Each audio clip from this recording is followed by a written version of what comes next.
ప్రకాశం జిల్లాలోని Turlapadu railway gate సమీపంలోని రజక కాలనీ, నాయుడుపల్లి కాలనీల మహిళలు ఖాళీ బిందెలతో నిరసన తెలిపారు. 3 నెలలుగా నీళ్లు లేక తీవ్ర ఇబ్బందులు గురవుతున్నామంటూ ఆవేదన వ్యక్తం చేశారు. పలుమార్లు ప్రజాప్రతినిధుల దృష్టికి తీసుకువెళ్లినప్పటికీ ఇవాళ రేపు అంటూ కాలయాపన చేస్తున్నారే తప్ప సమస్యలు పట్టించుకునే నాదుడే లేడని ఆగ్రహం వ్యక్తం చేశారు.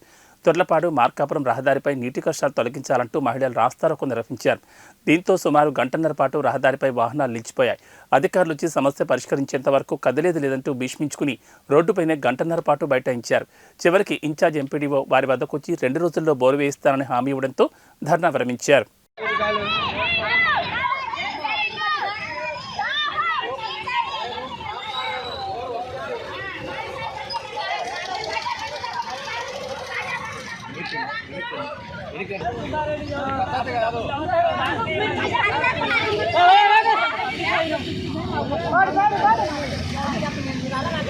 రాని సరే మీరు పరిష్కరించినట్టు